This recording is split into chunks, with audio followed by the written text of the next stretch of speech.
দেশ ছেড়ে পালিয়ে গেছেন বৈষম্য বিরোধী ছাত্র আন্দোলনের ৩ সমন্বয়ক। ক্ষমতা গ্রহণ করেছে সেনাবাহিনী। আসিফ নজরুল এখন কোথায়? কাউকেই দেশ ছাড়তে দেয়া হবে না। মধ্যরাতে পালিয়ে গেছে সমন্বয়করা। এমনকি উপদেষ্টা আসিফ নজরুল ও আসিফ মাহমুদও নেই। তারাও পালিয়ে গেছেন। সার্জিস পালিয়ে গেছেন ব্যাংকক, আর আসিফ মাহমুদ পালিয়েছেন দুবাই। তবে এখনো কুমিল্লায় অবস্থান করছেন হাসনাত আব্দুল্লাহ। এদিকে অভিনেত্রী বাঁধনও নেই, তিনিও পালিয়ে গেছেন। তবে কোথায় গেছেন তা স্পষ্ট নয়। ইতিমধ্যে কয়েকজন উপদেষ্টাও আমরা শুনতে পাচ্ছি যে তারা বাংলাদেশ থেকে পালিয়ে গেছে ব্যাংককে। এখানে প্রায় 4 জনের নাম বলা হয়েছে। যে শেখ হাসিনার কথাই অবশেষে সত্যি হলো।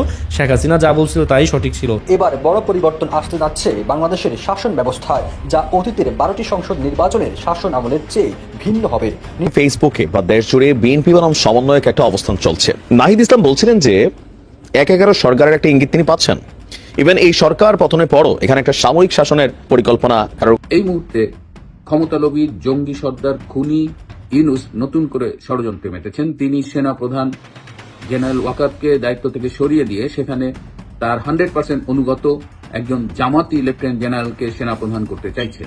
2025 সনের রাজনীতি কি করে জটিল হতে পারে এবং 2025 সনে কেন আমরা আগের যে 1/11 তার চেয়ে ভয়ঙ্কর কিছু আশঙ্কা করছি। আসসালামু আলাইকুম প্রিয় দর্শক, বর্তমানে বাংলাদেশের পরিস্থিতি এবং রাজনৈতিক শৃঙ্খলা কি, তাই আলোকে আপনাদের সামনে বেশ কিছু গুরুত্বপূর্ণ ভিডিও নিয়ে হাজির হয়েছি। সেই ভিডিওগুলো দেখলে আপনারা রীতিমতো অবাক হয়ে যাবেন। তাই আমি আর দেরি না করে চলে যাব মূল ভিডিওতে যাওয়ার আগে যারা আমার চ্যানেলটি সাবস্ক্রাইব করেছে তাদেরকে অসংখ্য ধন্যবাদ। আর যারা এখন আমার চ্যানেলটি সাবস্ক্রাইব করে তারা তাড়াতাড়ি সাবস্ক্রাইব করে ফেলুন ধরনের সকল আপডেটগুলো সবার আগে পেতে। ইতিমধ্যে আপনার বৈষম্য বিরোধী ছাত্র আন্দোলনে যারা নেতৃত্ব দিয়েছিল তারা একটি আহ্বান জানিয়েছে যে গোটা বাংলাদেশে আপনার তারা একটি আন্দোলন ডাক ইতিমধ্যে তারা দিয়েছে। এখন প্রশ্ন হচ্ছে যে ইতিমধ্যে কয়েকজন উপদেষ্টাও আমরা শুনতে পাচ্ছি যে তারা বাংলাদেশ থেকে পালিয়ে গেছে ব্যাংককে। এখানে প্রায় 4 জনের নাম বলা হয়েছে।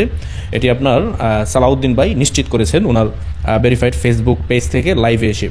এখন প্রশ্ন হচ্ছে তাহলে কি ঘুরে যাচ্ছে বাংলার রাজনীতির মোড়? তাহলে কি অবশেষে সেই শেখ হাসিনার কথাই সত্য হলো? এমনটাও তো হতে পারে যে শেখ হাসিনা উনি নিজে থেকেই এই সকল কিছু সেট আপ দিয়ে উনি ভারতে চলে গেছে শুধু দেখার জন্য আসলে এদেশের শত্রু কারা। বাট শেখ হাসিনা যে এই কথাটা বলেছে যে এটা কিন্তু কোটা আন্দোলন না, এখানে আপনার শত্রুরা প্রবেশ করেছে, ছাত্রদেরকে তারা হত্যা করবে, এটি কিন্তু শেখ হাসিনা নিজের মুখের কথা ছিল। তাহলে শেখ হাসিনা কোথায় আপনার হত্যার নির্দেশ দিয়েছে? কোথাও দিয়েছে? কোথাও তো দেয়নি। এরকম কিন্তু রেকর্ড বা এরকম কিন্তু প্রমাণ এখনো পর্যন্ত কিন্তু কেউ দেখাতে পারেনি যে শেখ হাসিনার নির্দেশে আপনার ছাত্রদেরকে হত্যা করা হয়েছে। ইতিমধ্যে যে মামলাগুলো রাজনৈতিক উদ্দেশ্যপ্রণীত যে মামলাগুলো হয়েছে এগুলো আপনার ইতিমধ্যে মামলাগুলো তুলে নেওয়ার জন্য কিন্তু আইন উপদেষ্টা বলেছে আসিফ নজরুল। তাহলে কি আমরা ধরে নিতে পারি না যে শেখ হাসিনার কথাটাই অবশেষে সত্যি হলো, যে আসলে এই বাংলাদেশে আপনার গণ অভ্যুত্থান বলি যাই বলি এদেশে কিছুই হয়নি, শুধু আপনার শেখ হাসিনা এই পরিস্থিতি পর্যবেক্ষণ করার জন্যই উনি আপনার শুধু পদত্যাগের বান করে উনি ভারতে চলে গেছেন। একজন সাংবাদিক ইতিমধ্যে বলেই ফেলেছেন যে আপনি কি মনে করেন শেখ হাসিনা ভারতে চলে গেছে, আসার রাস্তা ক্লিয়ার করে তারপরেই সে চলে গেছে? এগুলো আসলে রহস্যময় ঘেরা কিছু কথা যখন আমরা শুনি তখন আসলে আমরা এগুলো বুঝতে পারি যে আসলে শেখ হাসিনা কেন ওই সময় বারবার বলেছিল। শেখ হাসিনা তো এটাও বলেছে যে কোমলমতি শিক্ষার্থীদেরকে তারা ইতিমধ্যে ব্যবহার করতেছে। ডিবি প্রধান হারুনও বলেছিল যে আপনার ইউনূস বাংলাদেশে আপনার ইউনূসকে তার প্রধান উপদেষ্টা বানাতে চায়। এরকম অনেক তথ্যই কিন্তু আগে ফাঁস হয়েছে। ব্যারিস্টার সুমন বলেছে যে তোমরা ক্ষমতা নিয়ে কাকে দিবা, কার হাতে দিবা, এটাও কিন্তু তার আগেই জানতো যে এরকম একটি প্ল্যান ইতিমধ্যে বাংলাদেশে হয়েছে। এগুলো আবাস কিন্তু তারা আগে পেয়েছিল। তার মানে আপনি বুঝতেই পারতেছেন যে এই দেশকে নিয়ে কিন্তু অনেক বড় ষড়যন্ত্র করা হয়েছে, যা কিনা আমরা সাধারণ জনগণ যারা রয়েছে দেশের তারা সেটি বুঝতে পারেনি। হয়তো অনেক দিন পর বা কয়েক মাস পর তারা সেটি বুঝতে সক্ষম হয়েছে। আপনি ধরেই নিতে পারেন যে ইতিমধ্যে উপদেষ্টারা আস্তে আস্তে সব পালাবে।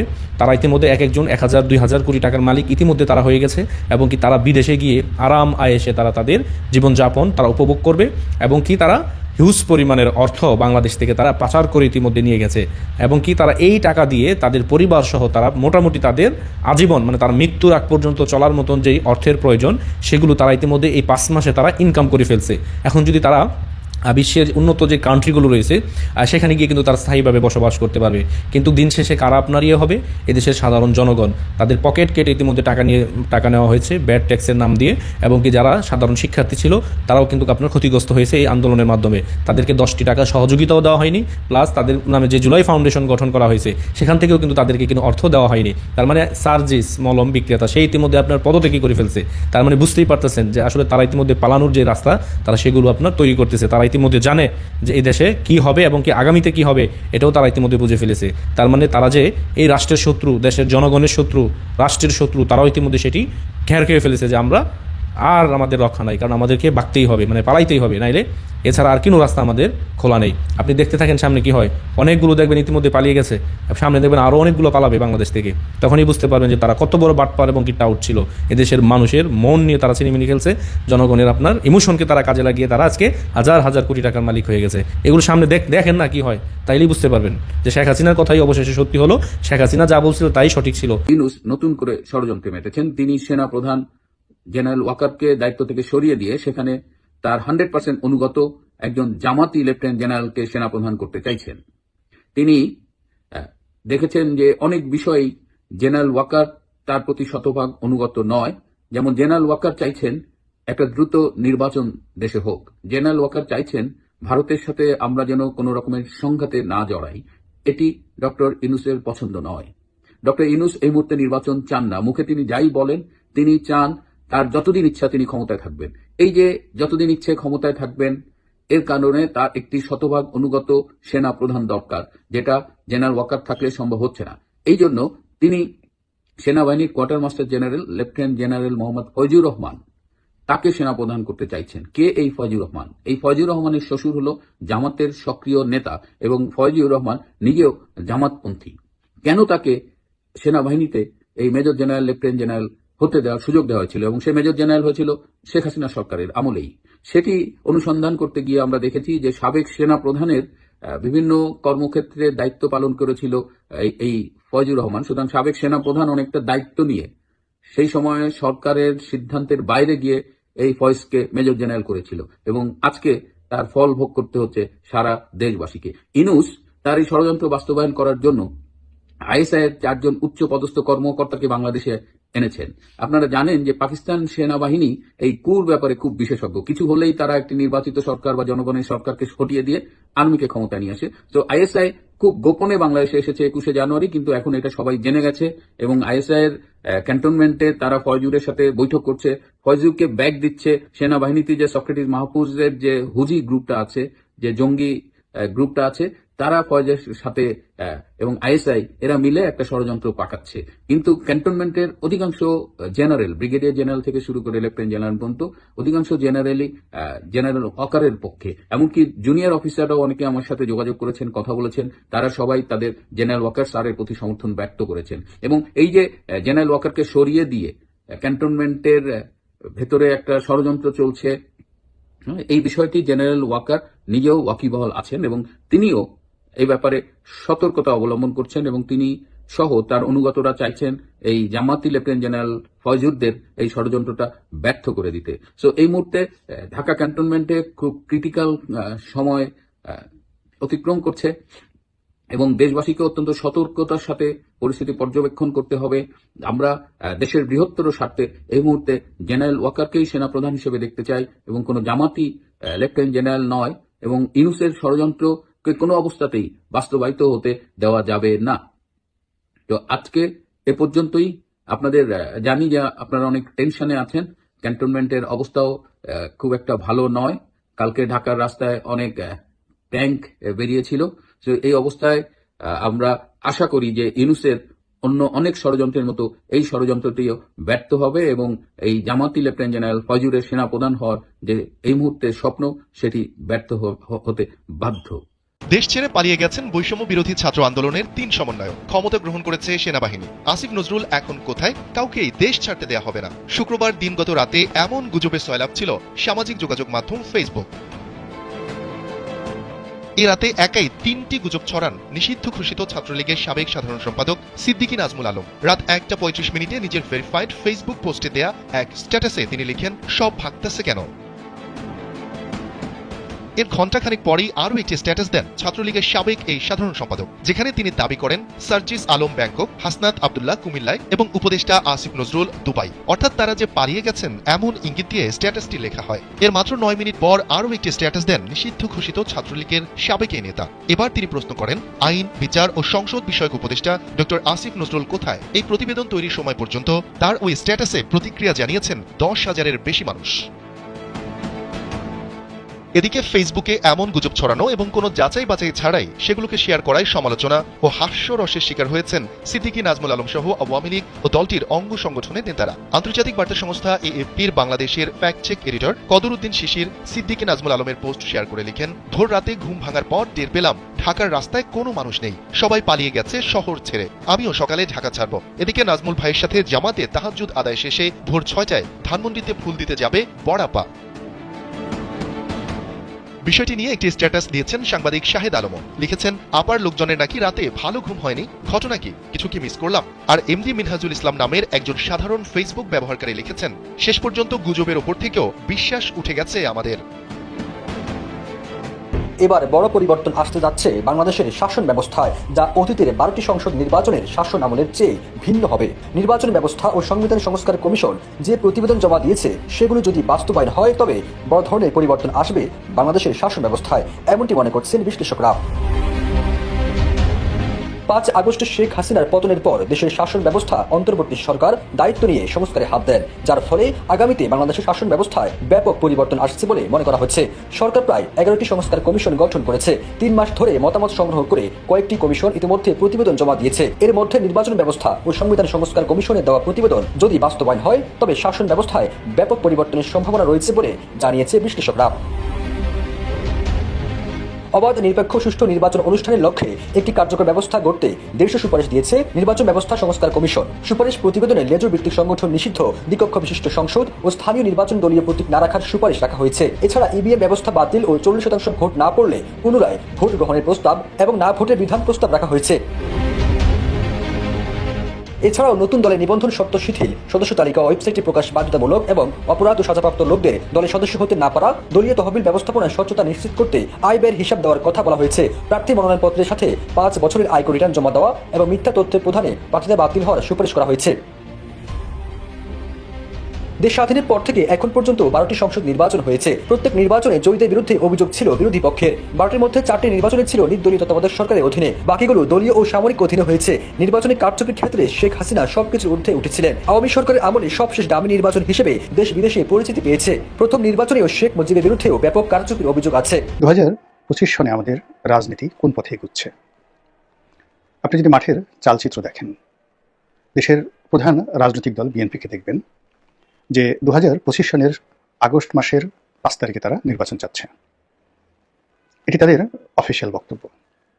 আর মনে মনে তারা দাবি জানাচ্ছে, চিন্তা করছে, প্রতিজ্ঞা করছে এবং প্রস্তুতি নিচ্ছে যে কোনো মূল্যে 2025 সনের ডিসেম্বর মাসের মধ্যেই জাতীয় নির্বাচন হতে হবে। এবং সরকার যদি গড়িমসি করে, সরকারের বিরুদ্ধে লড়াই, আন্দোলন, সংগ্রাম যা কিছু করা দরকার সব কিছু করার জন্য বিএনপি সর্বোচ্চ চেষ্টা করবে। দ্বিতীয় যে দৃশ্য সেটি হলো বিএনপির বিপরীতে মাঠে যে সকল রাজনৈতিক দল রয়েছে, ছোট বড় সবাই, তারা ডক্টর মোহাম্মদ ইউনূসের সরকারকে একটা নির্দিষ্ট সময় দিতে চাচ্ছে, বলা হচ্ছে যৌক্তিক সময়। এবং আরেকটা বিষয় বলা হচ্ছে যে সরকার যে সকল সংস্কারের কর্মকাণ্ড হাতে নিয়েছে, এই সংস্কার সম্পাদন এটি তারা করবে এবং এই কাজ করার পরে যখন নির্বাচনের উপযুক্ত সময় আসবে তখন সরকার নির্বাচন দেবে। বিএনপির বাইরে বা বিএনপির বিরুদ্ধে এই মুহূর্তে যে সকল দল আছে সবাই এক বাক্যে এই কথাগুলো বলছেন। তৃতীয় আরেকটি যে কথা হচ্ছে এবং যেটা নিয়ে রাজনৈতিক বিরোধ সরকার এবং বিএনপির সঙ্গে প্রচণ্ড আকার ধারণ করেছে সেটি হলো স্থানীয় সরকারের নির্বাচন। তো স্থানীয় সরকারের ইউনিয়ন পরিষদ, পৌরসভা থেকে শুরু করে অন্যান্য যে সকল নির্বাচন রয়েছে সব মিলিয়ে সরকার চাচ্ছে জাতীয় নির্বাচনের আগে এই নির্বাচনগুলো করে ফেলতে। এবং বিএনপি কোনো অবস্থাতেই এই কাজগুলো করতে দিতে চাচ্ছে না। কেন চাচ্ছে না? এবং 2025 সনের রাজনীতি কী করে জটিল হতে পারে এবং 2025 সনে কেন আমরা আগের যে 1/11 তার চেয়ে ভয়ঙ্কর কিছু আশঙ্কা করছি সেই বিষয় নিয়ে কথা বলবো। তো এখন বাস্তবতা হলো যে যদি 2025 সনে বিএনপির ইচ্ছার বিরুদ্ধে কোনো কিছু হয় কিংবা রাজনীতির হিসাবের বাইরে কোনো কিছু হয় এবং মাঠ যদি নিয়ন্ত্রণের বাইরে চলে যায়, তাহলে পুরো পরিস্থিতি আগের যে 1/11 তার সাথে বেশি ভয়ঙ্কর হবে। কেন ভয়ঙ্কর হবে? প্রথমত হলো যে 1/11 সময় আওয়ামী লীগের যে দুরবস্থা ছিল তার সে এখন আওয়ামী লীগের দুরবস্থা 1000 গুণ বেশি। ওই সময়টাতে শেখ হাসিনা জোর করে বাংলাদেশে ঢুকে পড়েছিলেন, আর এখন শেখ হাসিনাকে বাংলাদেশে আনা কোনো অবস্থাতেই সম্ভব নয়। এবং ছাত্রলীগ, আওয়ামী লীগ, যুবলীগ থেকে শুরু করে অন্যান্য দলের যে নৈতিক পরাজয় ঘটেছে, তারা যেভাবে সাহস হারিয়েছে, ওটা পুনরুদ্ধার এই মুহূর্তে সম্ভব নয়। ফলে -1 100% কনফার্ম। দ্বিতীয়ত -2 এর যে মূল উপলক্ষ্য। বেগম জিয়া এবং তার জ্যেষ্ঠ সন্তান তিনি বা তারা এখন দেশের বাইরে। বেগম জিয়া খুবই অসুস্থ এবং তার সুস্থ হয়ে রাষ্ট্র পরিচালনা করা, রাজনীতি পরিচালনা করা অসম্ভব বিষয়। দ্বিতীয়ত তার জ্যেষ্ঠ সন্তান জনাব তারেক রহমান, তো তিনি পরিপূর্ণভাবে একটি গণতান্ত্রিক পরিবেশ, তারপর তার দলের ক্ষমতায় বসার যে নিশ্চয়তা এবং দেশের আইনশৃঙ্খলার যে উন্নতি, এটি কাঙ্ক্ষিত পর্যায়ে না আসলে তিনি বাংলাদেশে আসার সাহস পাবেন না। এর কারণ হলো একাগারের সময় তিনি যে দুর্বিসহ দুর্ভোগ দুর্দশার শিকার হয়েছেন, ফলে তার ভিতরে একটা মিলিটারি ফোবিয়া কাজ করছে। এই ফোবিয়াটা কোনো অবস্থাতেই অন্য কোনো মানুষ চেষ্টা করলে এই ফোবিয়া থেকে নিজেকে বাঁচাতে পারবে না। একাগারের সময় তার প্রতি যে জুলুম করা হয়েছে, অত্যাচার করা হয়েছে এবং পুরো বিএনপিকে যেভাবে তছনছ করা হয়েছে এবং তাদের বিরুদ্ধে, পুরো পরিবারের বিরুদ্ধে যে সকল অপপ্রচার চালানো হয়েছে, তো ওইগুলো শুধুমাত্র তারেক রহমান সাহেব নন, তিনি, তার স্ত্রী, তার সন্তান সকলের মনোজগতে একটা বিষক্রিয়া তৈরি করেছেন। তো কাজেই তিনি বাংলাদেশে আবার রাজনীতি করতে আসবেন, পরিপূর্ণভাবে তাকে জয়ের নিশ্চয়তা পেতে হবে অথবা ওই আত্মবিশ্বাস তার জাগতে হবে মনের মধ্যে, যেটি বর্তমান পরিস্থিতিতে শতভাগ অনিশ্চিত। বরং আওয়ামী লীগের জামানাতে তিনি যদি আসতে সাহস পেতেন, তার চেয়ে বর্তমান জামানাতে তার আশাটা আরও অনিরাপদ হয়ে পড়েছে। কারণ কি, আওয়ামী লীগের জামানাতে আর যা হোক জেলখানাতে যদি যেতেন বা জেল পর্যন্ত যদি যাওয়া হতো, তাহলে একটা পর্যায়ে মানুষ আশা করতে পারতো বড় জোর জেলে খাবার কম দিত, কিংবা দেখা গেল যে সেখানে ফাঁসির আসামিদের ছেলে রাখা হতো, অপমানজনকভাবে বারবার কোর্ট কাছারিতে আনা হতো ইত্যাদি। কিন্তু এখন কি হচ্ছে, এখন আদালত চত্বর থেকে শুরু করে সব জায়গাতে যা কিছু হচ্ছে এটি বলার মতো না, উচ্চ আদালত থেকে নিম্ন আদালত সব জায়গাতে। ফলে এখানে কোনো রাজনৈতিক নেতা যার ন্যূনতম বোধ এবং বুদ্ধি রয়েছে, তিনি এই সময়টাতে ব্যক্তিগতভাবে ঝুঁকি নেবেন না, যার একবার অতীতকালে কপাল পড়েছে। তো কাজেই বাংলাদেশের যে বর্তমান পরিবেশ পরিস্থিতি, সে অনুযায়ী এই দুজনের শীর্ষ নেতার বাংলাদেশে ঝুঁকি নিয়ে ফিরে আসার যে সম্ভাবনা, স্বেচ্ছায় সম্ভাবনা বলতে গেলে নেই। এরপরে যারা বাংলাদেশের নেতৃত্ব রয়েছেন, বিএনপির একেবারে শীর্ষ যারা নেতৃবৃন্দ রয়েছেন, তারা প্রায় সবাই 70 ঊর্ধ্ব, সবারই ডায়াবেটিস, ব্রঙ্কাইটিস থেকে শুরু করে হাজারো রোগবালাই রয়েছে। অনেকের বিরুদ্ধে দুর্নীতির মামলা ছিল, এই সময় খালাস হয়েছে। এই খালাস হওয়ার কারণে তারা অনেকেই অসুস্থ হয়ে পড়েছেন। এর কারণ হলো দীর্ঘদিন লড়াই করার পর যখন মানুষের জীবনে সুখ আসে, তখন শরীর মন ছেড়ে দেয়। ফলে তারা বাকি জীবন সুখে শান্তিতে থাকতে চান, নতুন করে আর ঝামেলায়, যারা সিনিয়র নেতৃবৃন্দ 70-এর ঊর্ধ্বে যাদের বয়স, তারা কেউ নতুন করে ঝামেলায় জড়াতে চান না। ফলে কাজেই যতই তারা হুমবি তাম্বি করুন কিংবা হুমকি ধামকি দিন, আলটিমেটলি সরকারের সঙ্গে সংঘর্ষে ও সংঘাতে যাওয়ার জন্য যে নেতৃত্ব 70 ঊর্ধ্ব যারা আছেন সম্ভব নয়। তরুণদের মধ্যে যারা আছেন, অর্থাৎ যাদের বয়স 50 থেকে 60 বা 65-র মধ্যে, এদের একটি বিরাট অংশ দেশের বাইরে ছিল, বিরাট অংশ পালিয়েছিল গত 15 বছর ধরে। একটি অংশের বিরুদ্ধে দুর্নীতির অভিযোগ আছে, একটি অংশ বর্তমান শীর্ষ নেতৃত্বের প্রতি খুবই বিরক্ত, আরেকটি অংশ তাদের কোনো রাজনৈতিক ভবিষ্যৎ নেই, ফলে তার হতাশ। আরেকটি অংশ শীর্ষ নেতৃত্বের খুব কাছাকাছি, কিন্তু তাদের রাজনৈতিক যোগ্যতা নেই, পপুলারিটি নেই। কমিটি বিক্রি করা থেকে শুরু করে মনোনয়ন বাণিজ্য থেকে শুরু করে আরও অনেক কিছু এখানে ঘটে যাচ্ছে। তো ফলে সরকারের বিরুদ্ধে কার্যকর একটি আন্দোলন গড়ে তুলবে বা সরকারের ভিতরে একটা ভয়ভীতি সৃষ্টি করবে, এরকম অবস্থা বিএনপির এই শীর্ষ নেতৃত্বের আছে বলে আমার কাছে মনে হচ্ছে না। তো বিএনপির বাইরে বাকি যে রাজনৈতিক দলগুলো রয়েছে, তারা সবাই সরকারের B team, C team, D team. সরকারের কথায় তারা উঠে বসে, আবার সরকার তাদের কথায় উঠে বসে। তো এই অবস্থাতে যদি 2025 সনের মধ্যে জাতীয় নির্বাচন না হয়, তাহলে বিএনপি পরিপূর্ণভাবে 2026 সনে রাজনীতি থেকে মাইনাস হয়ে যাবে। হাজারটা কারণ আছে। এবং আগামী 6 মাস 7 মাস যদি সুযোগ দেওয়া হয় বিএনপিকে, তাহলে বিএনপির বিরুদ্ধে যে সকল জুলুম, অত্যাচার, চাঁদাবাজির অভিযোগ আসছে, এবং এগুলো নিয়ে যদি মোটামুটি সরকার একটু নড়াচড়া করে এবং অ্যাকশনে যায়, তাহলে পুরো মাঠ খালি করে দিয়ে তারা আবার পালাতে বাধ্য হবে। কাজে 2026 দর্শক, আমি আশা করছি আপনারা সকলেই আলোচনাগুলো শুনেছেন এবং এই আলোচনাগুলো নিয়ে যদি আপনাদের কোনো মন্তব্য থেকে থাকে, অবশ্যই কমেন্ট বক্সে জানাবেন।